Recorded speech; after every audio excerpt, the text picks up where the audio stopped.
Daang-daang aplikante ang dumagsa sa job fair ng DPWH sa isang universidad sa Maynila. Para sa detalye, magbabalita live si Gerard de la Peña. Gerard, ano-anong mga trabaho ba yung inaalok dyan sa job fair?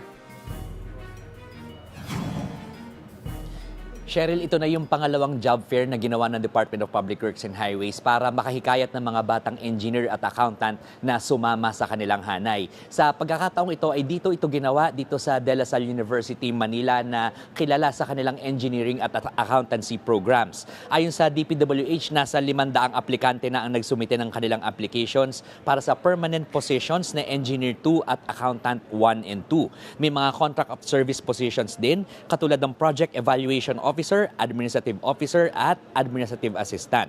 Ayon kay Public Works Secretary Vince Dizon, nung una ay may agam-agam pa sila na gawin ito. Mayroong 2,000 positions na kailangan mapunan sa ahensya. Nang magpunta sila sa Mapua University noong nakaraang buwan, nagulat daw sila sa ipinakitang interes ng mga negosyante. Ng mga estudyante, ito ay sa kabila ng mga aligasyon ng korupsyon sa ahensya. Ayon naman sa mga nakausap nating mga bagong graduate ng civil engineers, interesado sila kabila ng mga issue ng korupsyon dahil pagkakataon na raw nila ito para makapag-ambag sa mga reforma sa ahensya.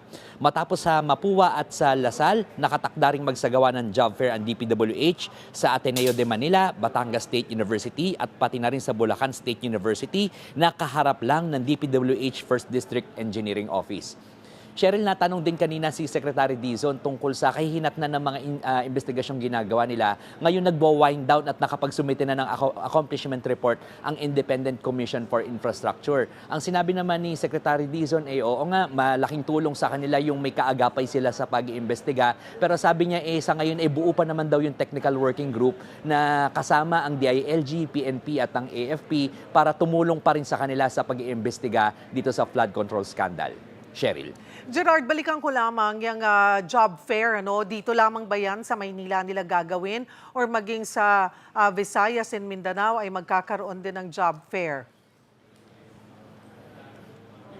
Cheryl, sa ngayon yung mga naka-line up na universities, yung nabanggit ko kanina, meron sa Bulacan, meron Batangas, may Ateneo, meron din yatang Polytechnic University of the Philippines, and if I'm not mistaken, meron din sa UP Diliman. Bukod dyan sa mga universidad na yan, ay iikot din daw ang DPWH sa Visayas at sa Mindanao. Dahil medyo marami itong positions na kailangan nilang mapunan.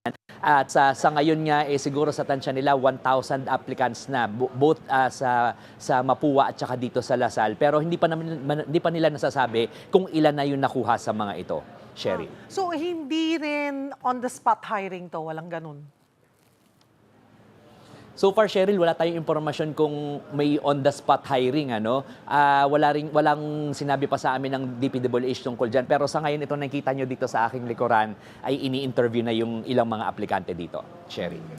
Maraming salamat, Gerard de la Peña.